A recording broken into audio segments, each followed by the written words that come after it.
ESPN 9 news एक बार फिर से मैं अपना खास प्रोग्राम लेकर आपके सामने हाजिर हूं और जो आज मुद्दा है मेरे प्रोग्राम में वो मुद्दा जुड़ा है मामा मेहुल चौकसी से। जी हाँ, मामा नीरव मोदी जो कि पंजाब नेशनल बैंक को 11,500 करोड़ रुपए की शपथ लगाकर देश से फरार हो गया है, उसके मामा हैं मेहुल चौकसी। कहा जा रहा है कि मेहुल चौकसी भी मुल्क में नहीं है और पंजाब नेशनल बैंक की शिकायत CBI को देने से पहले ही नीरव मोदी अपने मामा और अपने परिवार सहित कहीं रवाना हो गया। कहाँ रवाना हो गया है, कहाँ रह रहा है, ये इस बात की जानकारी नहीं है, लेकिन कल खबर सामने आई थी कि बेल्जियम में है नीरव मोदी और ये इस बात का सबूत मिला, इस बात के जो सबूत मिले वो उसके मेल से मिले थे। मेल से मालूम चला कि वो बेल्जियम में है। अब बेल्जियम में है, कब तक गिरफ्त में आएगा ये तो नहीं मालूम, लेकिन फिलहाल अभी बात करते हैं मेहुल चौकसी की। मेहुल चौकसी के हाथ भी खड़े हो गए हैं, वो भी शायद थोड़ा सा डर गया है और साथ ही वो भी नीरव मोदी की तरह खुद का स्पष्टीकरण देने में लगा हुआ है कि मैंने कुछ गलत नहीं किया है। जी हाँ, मेहुल चौकसी भी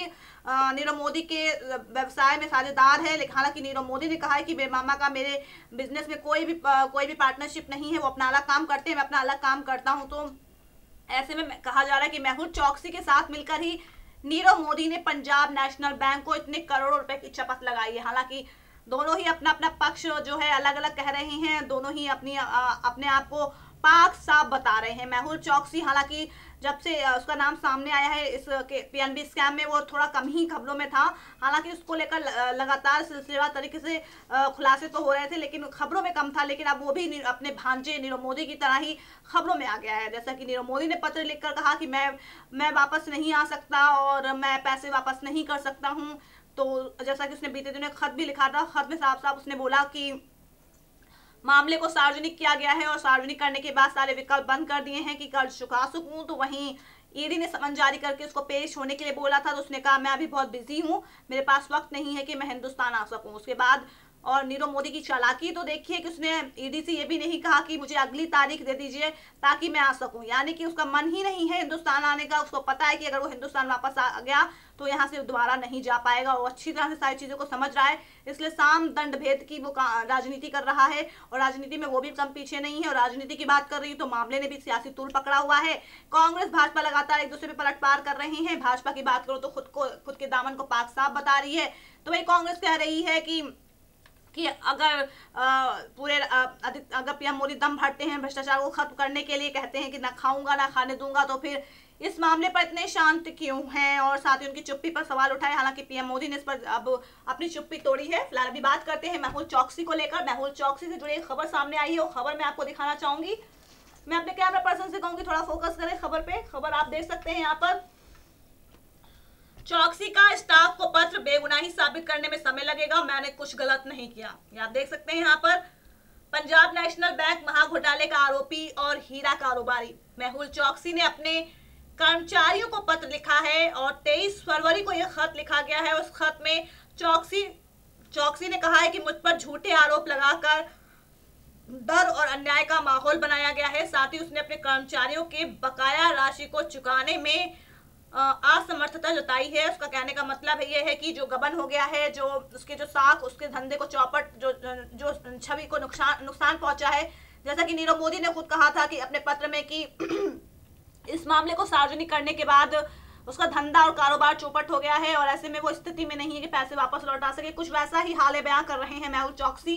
उनका कहना है कि उनके पास पैसे नहीं है कि वो अपने कर्मचारियों को सैलरी दे सके। आगे क्या कहा है वो आपको दिखाती हूँ। उन्होंने आगे कहा है, बेगुनाह, खुद को बेगुनाह कह रहे हैं। सोचिए जरा, मेहुल चौकसी खुद को बेगुनाह कह रहे हैं कि मैं बेगुनाह हूं, मुझ पर गलत इल्जामात लगाए जा रहे हैं। अगर आप गलत इल्जामात लगा रहे हैं तो आप आइए ना, बात करिए। यहाँ पर जांच एजेंसियों से क्यों छुप कर बैठे हुए, सामने आइए, बात करिए। अगर आपके जैसे कि नीरव मोदी कह रहा है कि मेरे पास समय नहीं है और खुद को पत्र के जरिए जस्टिफाई करने में लगे हुए हैं कि ऐसा हो गया था, वैसा हो गया था, तो आप खुद भी आइए, खुद भी बताइए ना कि आखिर कैसे क्या हुआ। लेकिन आप सिर्फ लेटर के जरिए बात क्यों कर रहे हैं?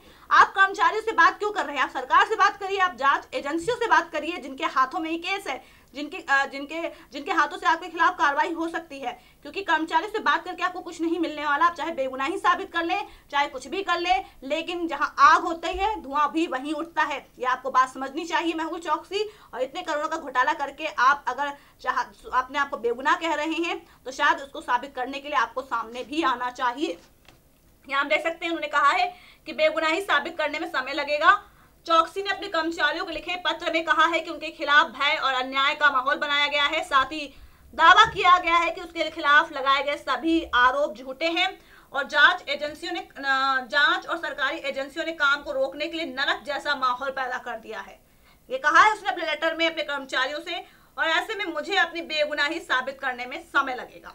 ये लेटर में मेहुल चौकसी ने अपने कर्मचारियों से या तो अपील की है या अपनी बेबसी गाई है या अपना दुखड़ा रोया है, जो भी कही है, लेकिन कुल मिला के निष्कर्ष ये है कि पैसा नहीं दे पाएगा अपने कर्मचारियों का। उसके पीछे वजह ये बता रहा है वो, यानी कि पूरा ठीकरा जो है फोड़ रहा है सरकारी एजेंसियों पर कि सरकारी एजेंसियों ने जिस तरह से काम को रोकने के लिए मेरे लिए नरक जैसा माहौल बना दिया है, उसमें तो भाई मुश्किल है कि मैं आपके पैसे वापस लौटा सकूं। भाई 11,500 करोड़ रुपए की जब वो पंजाब नेशनल बैंक को चपत लगा सकते हैं, भाग जाते हैं, तो फिर यहाँ पर कर्मचारियों के पैसे देने के लिए उनके पैसे कैसे निकलेंगे? वो क्यों पैसे देंगे? क्या कर्मचारियों को उनकी सैलरी क्यों देंगे? और ऐसे में रोना और दुखड़ा रोना कहीं से भी औचित्यपूर्ण नजर नहीं आता है। यहाँ देख सकते हैं, मैंने कुछ गलत नहीं किया, सच सामने आएगा। वो चौकसी का ये कहना है कि मैंने कुछ भी गलत नहीं किया है, जो सत्य है वो सत्य है, जो झूठ है वो झूठ है। ये देख सकते हैं यहाँ पे लिखा है, जो खत लिखा है, खत में लिखा है उसने, भारत में मेरे सभी काम ठप पड़ गए हैं, आपके पास सुनहरा भविष्य है, ऐसे में अनिश्चित भविष्य के लिए मेरी तरफ से आपको प्रतीक्षा की कतार में रखना गलत होगा। मैं भाग्य का सामना करूंगा, मैंने कुछ भी गलत नहीं किया है, सच्चाई सामने आएगी। ये कहा है मेहुल चौकसी ने। ये आप देख सकते हैं, जरा इनकी संवाद शैली देखिए। आपके पास सुनहरा भविष्य है, ऐसे में अनिश्चित भविष्य के लिए मेरी तरफ से आपको प्रतीक्षा की कतार में रखना गलत होगा। भविष्य बना रहे हैं वो मेहुल चौकसी खत में कर्मचारियों का। हिंदुस्तान के भविष्य की उनको चिंता नहीं है, जो विकास की राह पर है, जहां से उनकी पैदाइश है, जहां से वो जुड़े हुए हैं, उस हिंदुस्तान के विकास की उनको चिंता नहीं है, उसके भविष्य की चिंता नहीं थी। कि आप कर्मचारियों की चिंता कर रहे हैं, अच्छी बात है। अगर आप बॉस हैं, आपने अपने कंपनी में कर्मचारी रखे हुए हैं, तो अच्छी बात है, उनके भविष्य के लिए आप सोचिए, आपका सोचना कर्तव्य बनता है। लेकिन क्या देश के भविष्य के लिए आपकी कोई जिम्मेदारी नहीं है? अगर आप वाकई बार बार ये लेटर में, जैसा कि मैंने आपको यहाँ पे बताया है कि किस तरह से लेटर में उसने खुद को बेगुनाह करार दिया है, कह रहा है कि सच सामने आएगा, तो चलिए आप मान लीजिए कि आप बेगुनाह हैं, तो फिर वहां बैठे बैठे लेटर में किसको स्पष्टीकरण दे रही हैं? आप कर्मचारियों को, बार बार वही कहूंगे, आप कर्मचारियों से बात क्यों कर रहे हैं? आप कर्मचारियों के पैसे, अपने पैसे नहीं दे पाएंगे, इसलिए आप उनको बता रहे हैं कि मेरी ये मजबूरी है कि मैं आपको पैसे नहीं दे सकता। लेकिन आप भविष्य की बात कर रहे हैं, तो जरा हिंदुस्तान के भविष्य की और भी गौर फरमाइए। जितने करोड़ों रुपए का आप चूना लगा कर गए हैं देश को, वो पैसा जो लिया है आपने, वो पैसा आम जनता का है, वो आम जनता का पैसा है। और आम जनता से पूछिए जरा कि किस तरह से उन्होंने अपने पैसों को, अपनी 2 जून की रोटी को, जो भी है जी तोड़ से जो मेहनत की है, वो पैसा उनका बैंक में जमा है, वो पैसा बैंक ने आपको दिया है, यानी इसके लिए पूरा बैंक जिम्मेदार है और आप भी जिम्मेदार हैं। अगर आप देश के नागरिक हैं तो आपको अपनी एक नागरिक होने के नाते पूरी जिम्मेदारी उठानी चाहिए, क्योंकि भले ही आप विदेश में रहें, लेकिन आपका अस्तित्व भारत का है, आप भारत में ओरिजिन है, आप भारत में आपकी पैदाइश हुई है, तो आपको हिंदुस्तान से इस तरह से, जिस तरह से आपने हिंदुस्तान के साथ किया है, वो शायद आपके लिए बिल्कुल भी सही नहीं होगा, क्योंकि आप जिस देश के वासी हैं, आपने उस देश के साथ गद्दारी की है, ये भी कहूँ तो गलत नहीं होगा। क्योंकि आप भविष्य की बात कर रहे हैं, तो जरा हिंदुस्तान के भविष्य की तरफ भी गौर फरमाइए। जिस आम जनता का पैसा लूट कर आप ले गए हैं, खुद को बेगुनाह कह रहे हैं, हो सकता है बेगुनाह है, तो आप आइए यहाँ पर जांच एजेंसियों का सामना करिए, पत्र लिखकर अपना स्पष्टीकरण मत दीजिए। ये आप देख सकते हैं, यहाँ पर मैंने कुछ भी गलत नहीं किया है, सच्चाई सामने आएगी। अब मैं आपको लेटर दिखाती हूँ, ये आप लेटर देख सकते हैं, dated 23 February 2018, 23 February 2018, to the staff members India operations, subject office memorandum, dear all, I am constrained to write the present email to you all concerned, as a situation of fear and injustice has been created against me and our organization. We all together have seen all high while working honestly and with integrity to achieve our motto of giving true essence of Indian hospitality to our customers. But now with the recent false allegation leveled against me of defrauding the PNB bank and media frenzy, the situation has gone grave, which is turning graver by the day. ये आप देख सकते हैं, यहाँ पर सारी दास्तां बयां कर दी है। और ये देख सकते हैं, हाउएवर द, या पूरा लेटर देख सकते हैं, ये लेटर उन्होंने लिखा है अपने कर्मचारियों को और बकायदा एक एप्लीकेशन के तौर पर, और 23 फरवरी को उन्होंने खत लिखा है। और ये मामला सामने आया है 20 फरवरी के बाद। तो ऐसे में आप सोच सकते हैं कि किस तरह से, माफी चाहूंगी, मामला 15 फरवरी के बाद सामने आया है। और ऐसे में आप देख सकते हैं किस तरह से ये केस को लेकर, जैसे मेहुल चौकसी ने खत लिखकर अपनी दास्तां बयां की है, उसमें ये पूरा इंग्लिश में उसने लेटर लिखा है और लेटर में उसने अपनी सिचुएशन बताई है। किस तरह से मीडिया पर भी कहीं ना कहीं ठीकरा फोड़ रहे हैं कि मीडिया जो है मेरे खिलाफ अनाप शनाप बातें कर रही है, और कहीं ना कहीं मीडिया ट्रायल को लेकर मीडिया ट्रायल को भी उन्होंने जिम्मेदार बताया है। साथ ही ये देखिए, मेरे अंदर डर पैदा करने की कोशिश हो रही है। चौकसी ने कहा, जांच एजेंसियां मेरे अंदर डर पैदा करने की कोशिश कर रही हैं। अनुचित व्यवहार और अन्यायपूर्ण जांच से मैं ज्यादा असुरक्षित हो जाता हूं। सरकार और जांच एजेंसियों की तरफ से बैंक अकाउंट्स और संपत्तियों को सील करने के बाद मेरे लिए भविष्य में आपको सैलरी देना और आपकी बकाया राशि चुकाना मुश्किल हो गया है।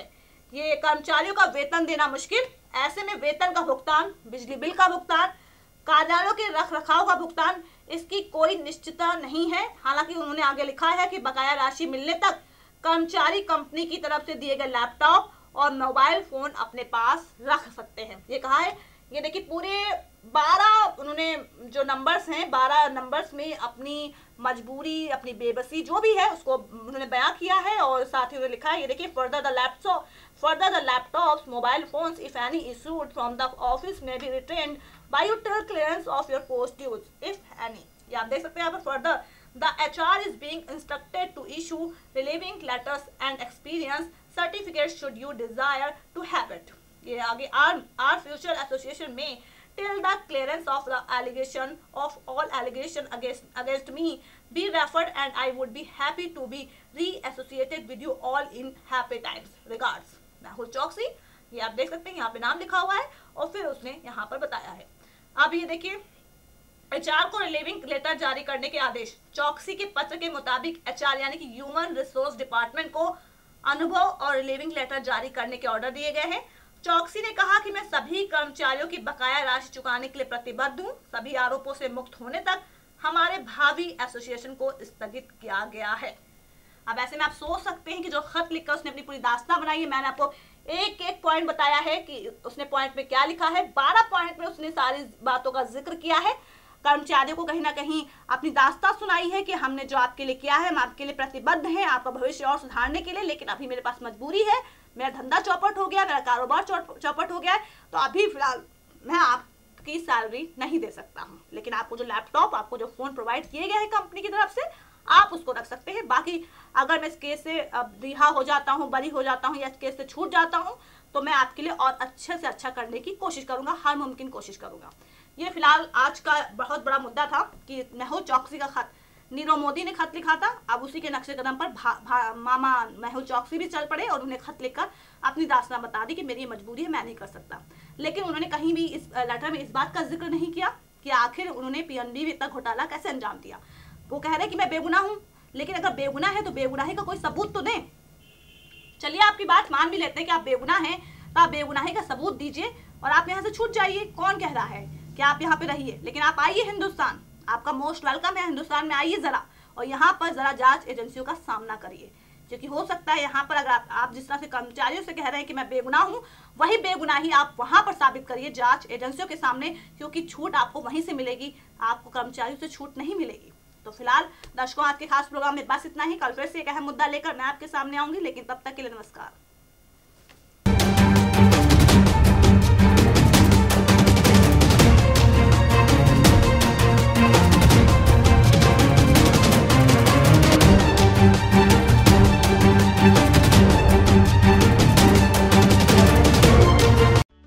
Subscribe and press the bell icon for latest update.